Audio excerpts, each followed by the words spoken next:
This is going to be a longer video. If you do not want to watch, please do not. But I think with everything going on recently, it should be talked about. And it's just, I want to talk about perception. Because perception is quite honestly, it's very individual. My experiences through life are different from everybody else's. And although we may share some of those common experiences, ultimately, I am 100% unique from all the billions of people on this world. And things that trigger me and things that upset me and the way I perceive things is probably different than a lot of people. And once again, we might have some things in common, which is not rare. It happens quite a lot. That's how people become friends. That's how people get closer. It's just you find things in common and then you become friends. But I think something that we need to really take into account is when somebody else has gone through something, right? So they might have a reaction that is different than somebody else's who has not gone through that. Somebody that has gone through cancer is going to have a different reaction to somebody who is not when speaking about it, when talking about it. If they find out one of their friends have gone through it or is going through it, it hits differently. Now, I think we can all agree that cancer is bad, just in general, but the people who have gone through it personally have a better understanding and will probably react in a different way. They've lived it. Same thing with the people who have gone through DV. We all know DV is bad.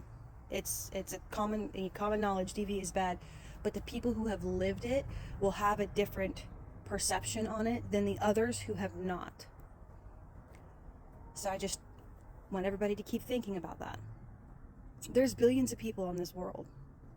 Everybody has had very individual experiences. Once again, we might have common experiences together, and that's okay. That's what ultimately brings us together. But nobody has had the same one experience, so therefore our perception of other things happening they're going to be completely different, which makes the way we react to things very different. Someone who has 3 different vehicles sitting in their garage will probably react differently to somebody who is sharing a vehicle with their significant other, roommate, whatever it may be, and it breaks down. Their perception of what's going on is way different than somebody who has different vehicles. The list can go on and on. Somebody who's used to paying, $4 for gas, and then all of a sudden it goes up to $5. But then somebody in a different state is used to paying $5 a gallon for gas. That person who that price has raised, their perception on that is going to be different than the person that's been used to it. They're gonna say, "Oh man, it went up again."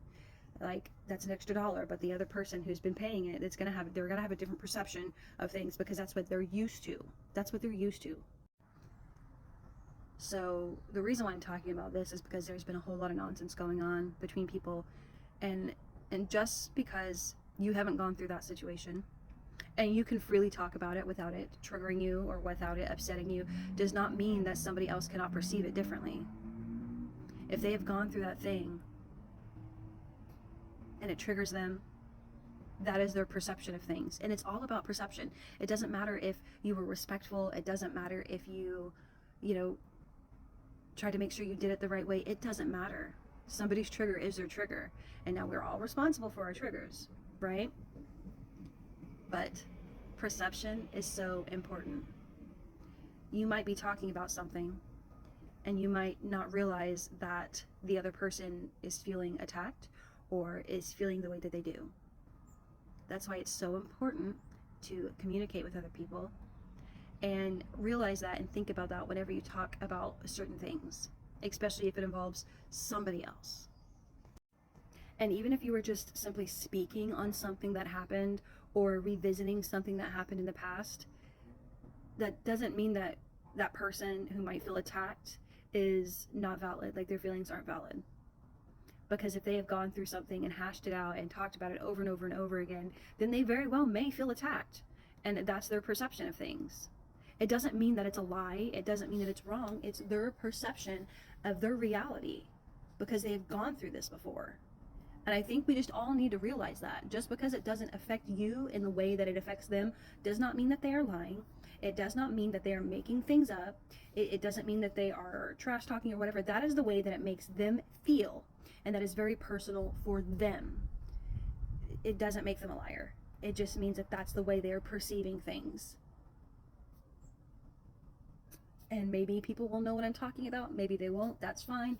I just think we really need to think about perception of others whenever talking about certain very touchy subjects about other people. If you're talking about yourself, you know what upsets you, you know what triggers you, you know all that stuff.